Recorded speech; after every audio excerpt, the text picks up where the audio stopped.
Hi there YouTube friends, Annie SEO. Welcome back to Auntie A's Kitchen. It's a beautiful sunny day here in South Korea and I hope you are having a fantastic day wherever you are watching. Today's video, as you've seen in the thumbnail, we're going to be making together a healthy cauliflower pizza. I'm going to show you two different ways how to make the pizza crust so that every single time you not only have a slice that won't fall apart when you pick it up, but it will be crispy along the edge and it just tastes amazing. I'm also going to share with you my two favorite flavors to make with a cauliflower pizza. You can use any topping that you would like, but I really like to go with a plain tomato margherita, and we will make our own marinara sauce with this one, and we will make a pesto pizza that's really refreshing to have in the summer and serve alongside a salad. If you like eating pizza, I think you're going to enjoy today's video. And if you're new to the channel, hi there, my name is Amanda. I just love sharing simple and delicious recipes that you can then cook and share with your family and friends. So thanks for watching. Let's get cooking. The cauliflower I'm using today is medium size and they're expensive where I live, so you'll see me use as much of it as possible. I remove any excess leaves first from the stalk, then cut it in half and into quarters. I will only remove a little bit of the stalk as this is also full of goodness to use.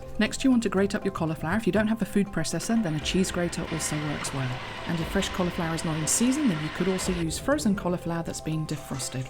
This is a really flexible recipe I'm giving you today, so if you don't want to use a whole cauliflower, feel free just to use half and use the other half another day. There are different ways to do this next stage, so choose whatever best suits you. The first way, as I'm showing you now, is to place about 3 cups of water into your pan with your cauliflower and boil it for 5 to 10 minutes until it's soft.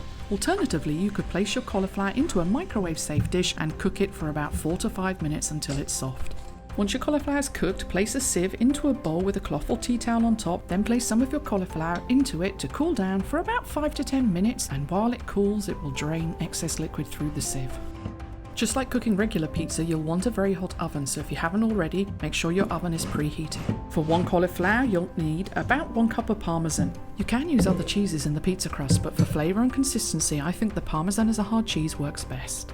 To begin with, I recommend using a wooden spoon to push out as much water as possible. Empty the bowl, then pick up the cauliflower and see if you can collect the same amount of water again by twisting the cloth. Then repeat this procedure with all the cauliflower until you have a bowl of dry cauliflower.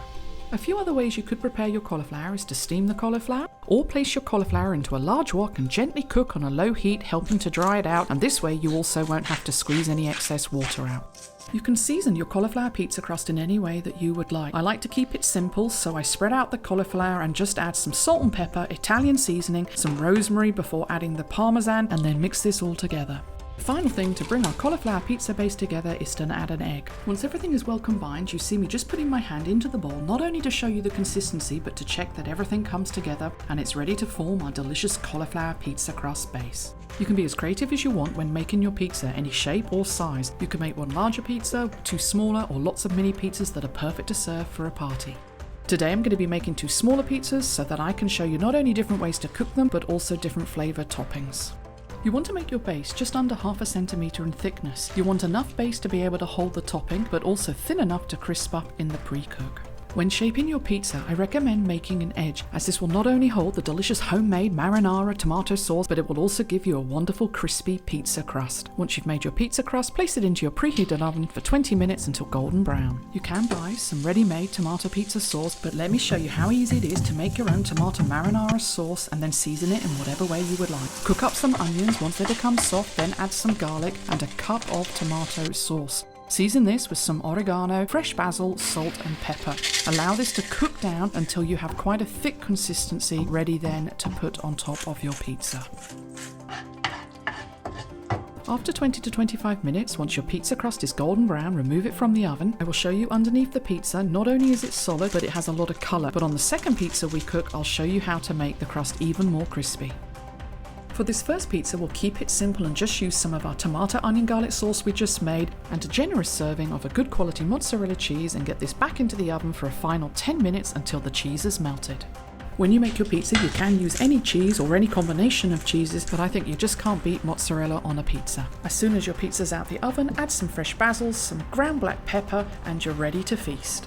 For the second pizza, repeat the same procedure, but we will change how we cook the crust. Place your baking tray into the oven so that it can get extra hot. Meanwhile, prepare and shape your pizza crust just in the same way as we did before. When you're ready, place your pizza crust onto the hot oven tray and put it back into the oven to cook. You can use whatever topping you would like at the end of the day, but another favourite summer flavour I like is pesto with some onions and mozzarella cheese, and this goes really well with a side salad for a brunch or lunchtime with friends.